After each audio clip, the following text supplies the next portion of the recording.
Hello friends, it's Kayla. Welcome to my long weekend vlog in which I hope to read 3 mystery books, some of my most anticipated ones of the year. Today's Friday. We're gonna hang out for the next 4 days and get a lot of reading done. Also running very important errands like finding Halloween cookies. For the sake of my Instagram and also my autumnal heart, I just need some fall inspired cookies. I didn't tell Liam we're getting cookies. Usually I get some from Indigo, but I feel like they don't have any this year, so we might have to bake our own. I want to find those ones. I feel like the last time I had them I was probably like 10 years old, and they're the ones that like you can cut and there's like a picture inside, like a ghost or a pumpkin or something. It's gonna be a long day hunting cookies. Orchard Park. Where are we going? Indigo. We're going to Indigo. Go, go, go. Okay, Liam, show them our little haul. First up is Pearl by Josh Malerman. This one is I Love You, But I've Chosen Darkness. Doesn't that just sound like something I would enjoy? Next up is Investigators. Ants in our PANTS. And lastly, we have A Little Wordy, which is a game that we can play together that has to do with words. Now we're gonna use, oh my god, now we're gonna use our little baggie to collect leaves. Okay, we came to mini, by the way. Mission Creek Park. Liam says there's a turtle pond. Yeah, it says on the sign and there's a lot of mini turtles, no big boys, I don't think. And I'm here for the leaves. Show us our haul so far.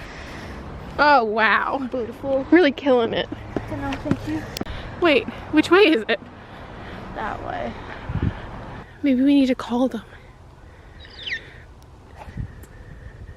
Okay, no turtles to be found today. But we do have a duck. I'm gonna go dunk his head. Oh, bye. How about you? Oh, bye. This guy to your right. Hi. Okay, we're here at my mom's. We secured the cookies. We're just hanging out here for a couple hours. I'm gonna lounge in her new nest chair, my mom's. It's very magical. Oh, she's currently reading my book that I gave her. Let's see how far into it she is. Just kidding, maybe she hasn't started it. But I'm gonna use it to read something. The people in my vlog asked for more Dexter content. Decker. So this is it. Oh, give me a fist bump, please. Show about Dexter. Good job. That's his face. So let's get into what I hope to get through this weekend. I have Such a Quiet Place of Megan Miranda, which was sent to me earlier this year in summertime when it originally came out. It's about a small town and a murder, and the person who was accused of the murder, her conviction has been overturned and now she's back in town. Then I want to read Local One Missing by Mary Kubica. I've read every Mary Kubica. This is getting really good praise. And it's also about a small town. This one has to do with some people who've gotten missing, and one of them returns like 15 years later. So we're hitting my favorite trope with like all 3 of these books, like 15, 20 years in the future, finding out the truth about the mystery in the past. The last one is In My Dreams I Hold a Knife by Ashley Winstead. I believe this is a debut, and I've heard it has some vibes of like The Secret History and If We Were Villains. It says 6 friends, 1 college reunion, 1 unsolved murder. 10 years after graduation, blah, blah, blah, blah. So I think this will be a fun little vlog.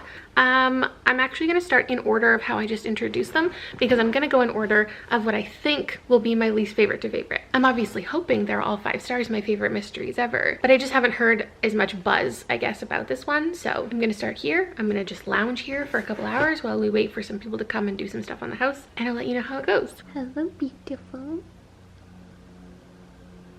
Do you have anything to say to the people?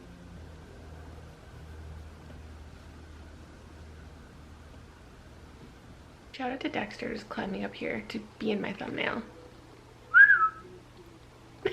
I am halfway through Such a Quiet Place. Oh, my fan is on. I am halfway through Such a Quiet Place, and I really like it so far. It's like hasn't done any mysterious things. We haven't solved anything yet, but I think it's doing a good setup and like explaining characters and backgrounds. And I'm intrigued. I always enjoy Megan Miranda's writing. The thing about a mystery for me is like, it has to surprise me in order to get high ratings. So I feel like there are so many mystery thrillers that I end up recommending to just like the broad mystery community. reader community that I didn't love, but like it has great writing, it has great setup. So not that I'm saying it will, because I have no idea where it's going, but like even if it gets 3 stars by the end, that doesn't stop me from telling other people to read it, because surprising elements is so objective. With domestic thrillers though, I feel like there's not always that much to talk about. That's why I think you'll find that with my book club, a lot of the books we end up reading are either over the top thrillers or end up being like horror weirdness, sometimes accidental fantasy, because I love a domestic thriller, but like there's not always that much to converse about. It's like, who did you think done it at the 50% mark?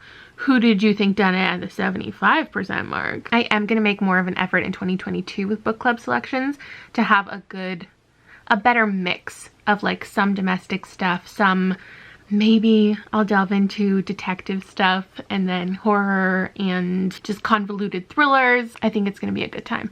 But yeah, while I'm reading things like this, it does occur to me occasionally that I'm like, I'm glad I didn't pick this for a book club book, because like, what is there to talk about? But I am having a good time.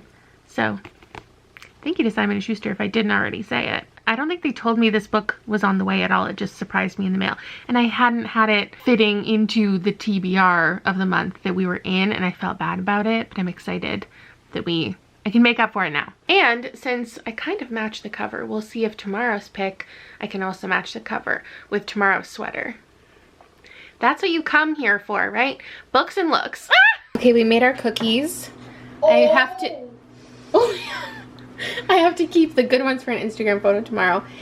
But I think this is our first time ever using this plate that Liam made in like, I don't know, grade 1. We've never used it before. You probably don't even remember it. Oh, the Cookie Monster? It says Daddy's Little Monster. Oh my god. Here's what Rob's up to. Giving away all of the Pokemon. I'm giving them to a little girl who likes Pokemon cards. Oh my god, what a terrible spatula. I know. Venipede, Solipede, Whirlipede. Don't nice got all 3. Oh my god. We're playing Liam's game. If he wins, he gets a cookie.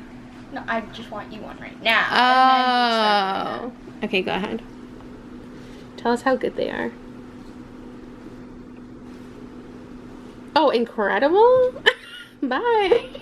Okay, I'm not looking in a presentable condition for the internet yet today, but I just got to chapter 15, just past the 50% mark, and oh my god, things are happening. I'm shocked. So in this book, it's actually only 1.5 years between the major events. So it's not like a 10 years in the future kind of thing. It's only 1.5 years apart. So we had the murder of Brandon and Fiona Truitt. A girl named Ruby was blamed for it, but her conviction is overturned and she's going to live with our like kind of main character, Harper. Harper believes that Ruby didn't do it, but everyone else in town believes that Ruby did it.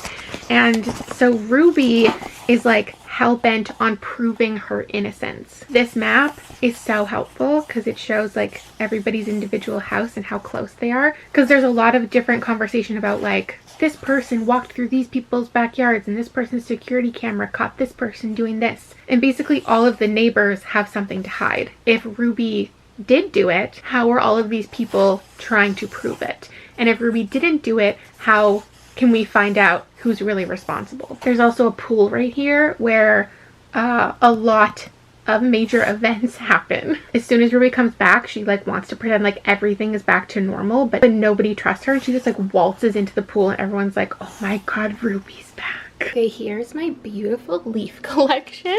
I also picked up these pretty fall flowers, but just in case this photo isn't everything that I dream, which honestly it's not already, I can use the leaves. Just like that. It gives you a little tease of what I'm reading this week on Instagram. I couldn't find any purple leaves though. These are close, but I wanted something similar to this. Anyway, you don't care. Those are the cookies. And this is a little teaser for my next vlog. There's a theme with my next vlog, and this is part of it. Good news, besties. I liked it.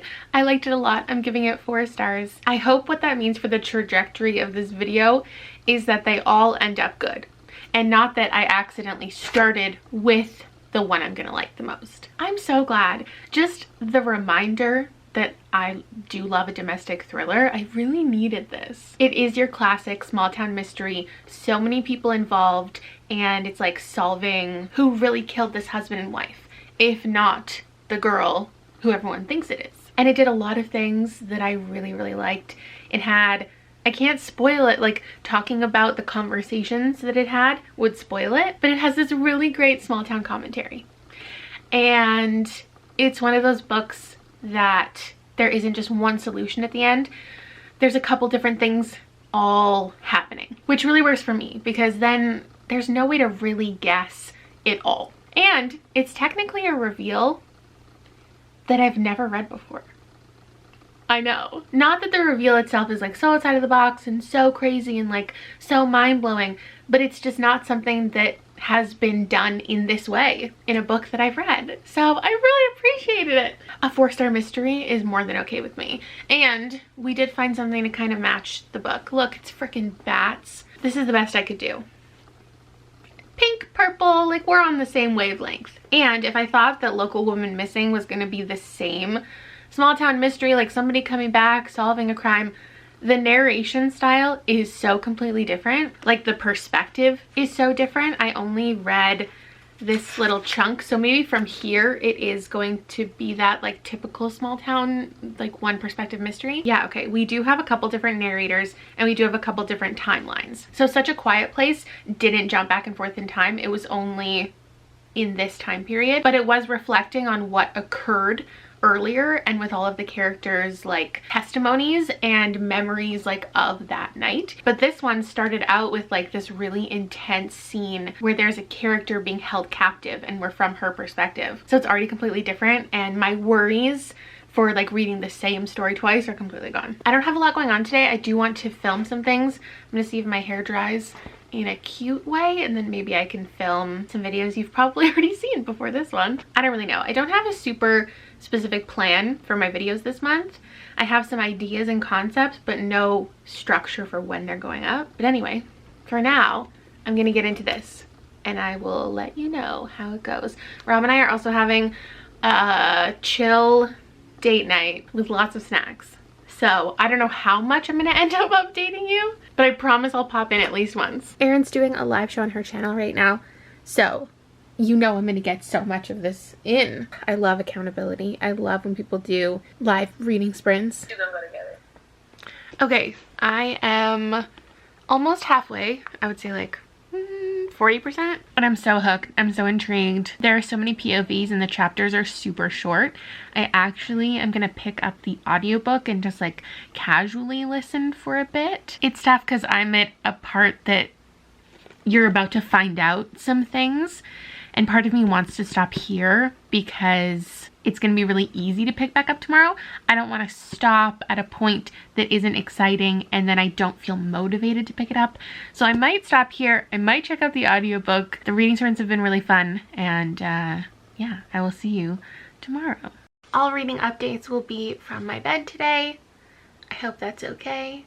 I'm not moving all day, right here, you and me. We're halfway through the weekend, so halfway through the reading vlog, and we're halfway through the books. That's perfect timing. This is going well. Let's read. So here's the mystery we're trying to solve in this book. There's a woman that goes missing named Shelby, and then shortly after that, a woman named Meredith and her daughter Delilah also go missing. The book opens from Delilah's perspective. She is in a basement and she's being held captive. So obviously we know that Delilah returns to her neighborhood. No one is expecting her to return, and we still don't know what happened to her mom or the woman named Shelby. And so we're trying to figure out how they're all connected. There are all of these different POVs. A woman named Kate. We get Meredith's perspective. Don't read any of these pages or you'll be spoiled for something. We get a man named Leo. And some of the POVs only exist in the past. Some of them only exist in the present. And some of them are both. There's so much suspense because there's two different timelines, and there's like, you know, a peak in action that we're building to in both timelines, but we're still trying to solve so many different mysteries in both of them, and that's what makes it so fun. Okay, I'm now like 70% in, and it's taking me a while to get through it. What I will say about this book is I really wouldn't recommend it to anybody who's experienced birth trauma.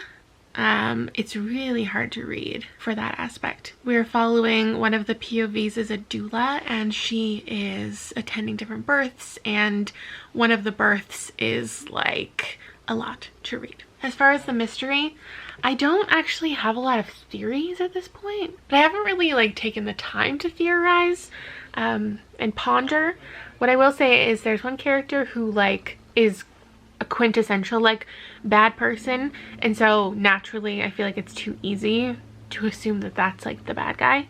So there's a secondary bad guy, I guess, and I'm gonna think that's the answer because it's an easy answer. There are a couple little clues that are leading me to this person, and if that was the reveal, I think that would be fine. What I find with mystery thriller books sometimes is I or other people will use the word predictable, and I'm starting to feel really guilty about that term because it is so specific to one element of the book. And yes, I agree, and I've said before that I have to be surprised by a thriller for it to get like the highest ratings. Like I want to be surprised. That's the point of a mystery to me. Or the reason that I read mystery thriller books is because I want to be caught off guard by something. Like that's what's so fun. And then sometimes we rate things low and we just say, well, it's predictable.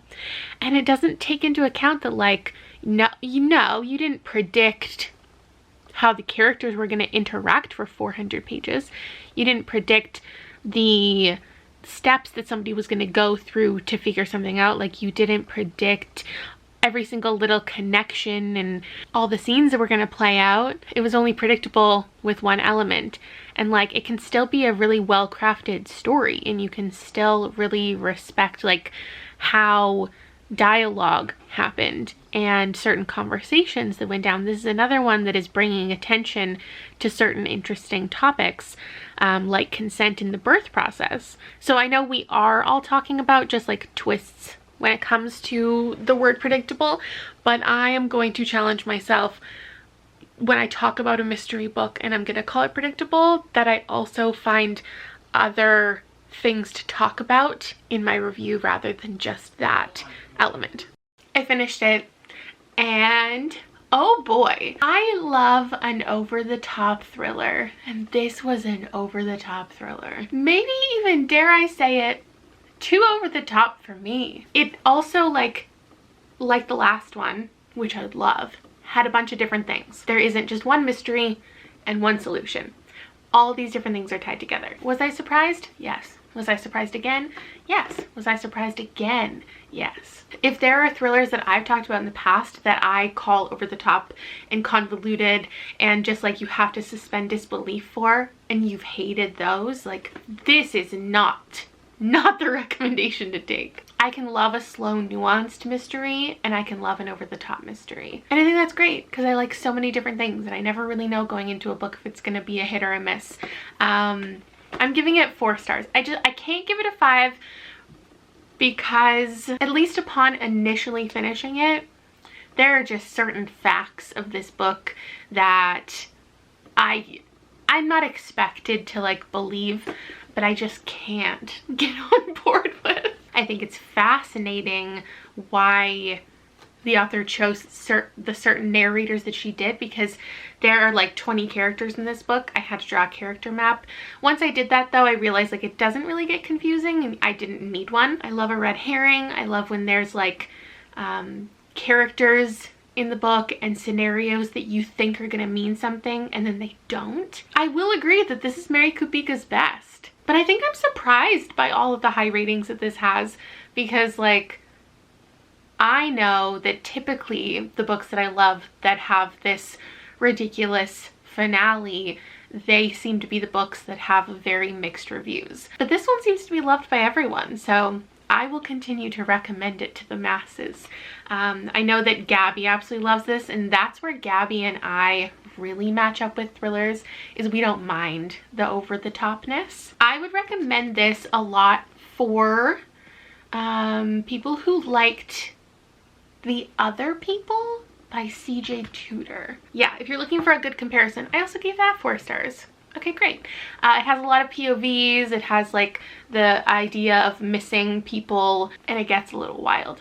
So, oh my gosh, I've had 2 4 stars so far. That's so exciting. Now I can move on to this one, which is one of Gabby's favorites of the entire year. I know this isn't like a Read Like Gabby video, but it might as well be because we've had so many common thrillers on our TBR this year, but she reads them. Like she actually reads them, not just in fall.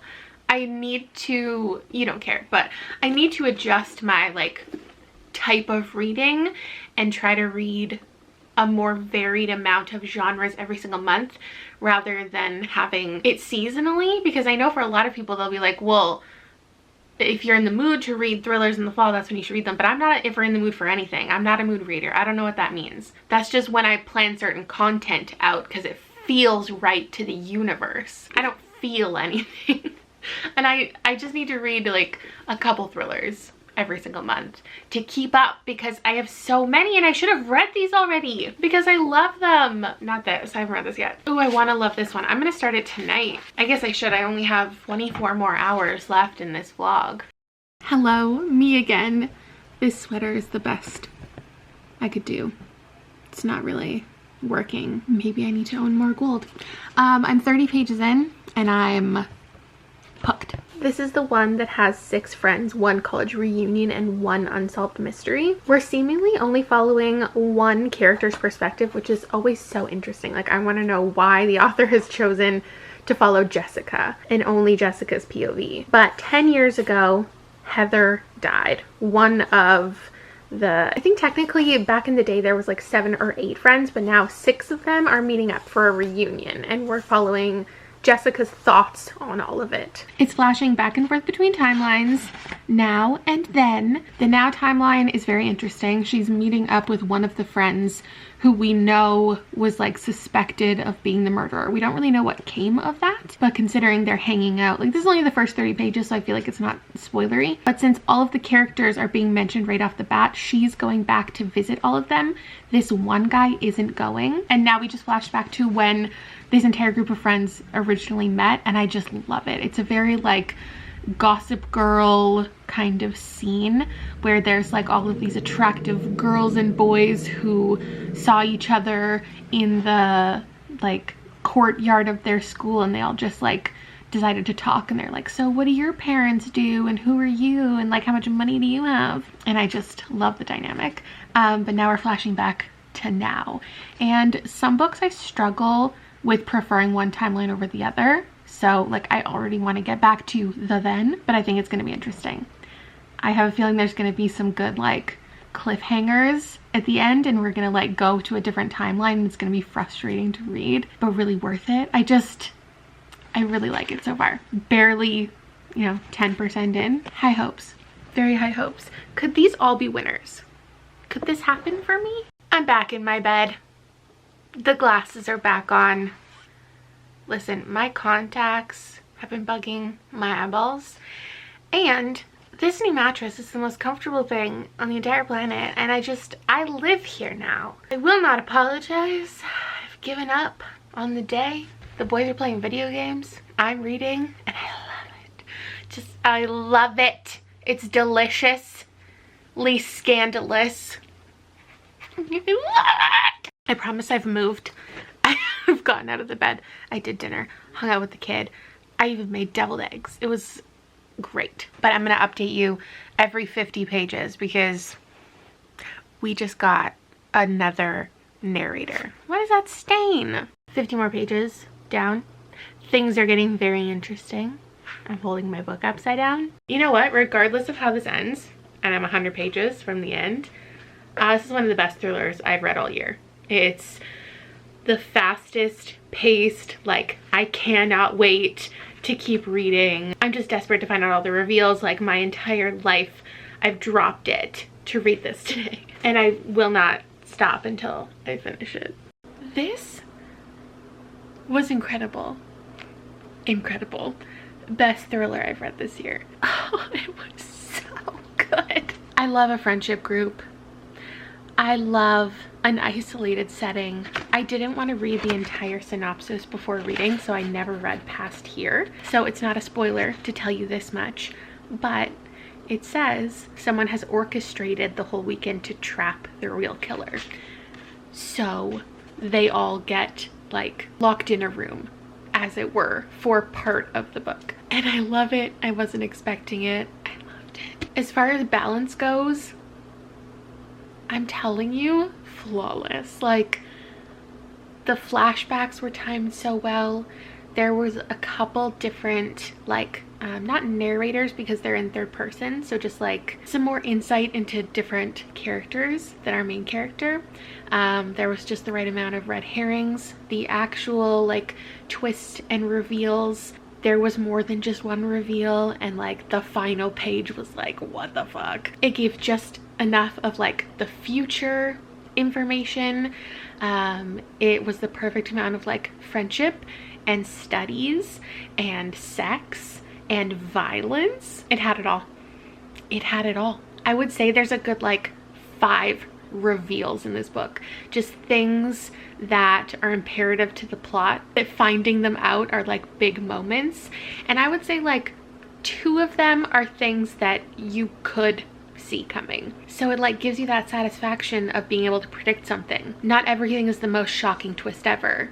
And I like that. And like if you wrote this book down on paper, like if you knew every single character and what their relationships were, and you had like a whole spreadsheet of it, you could figure out like who was responsible. It's like a sensical conclusion that you could get to. But the whole thing about the book is that like you slowly find out things about the relationships and the friendships and the interpersonal drama, and it was so fun. The writing was impeccable. I don't know if she is going to write more thrillers.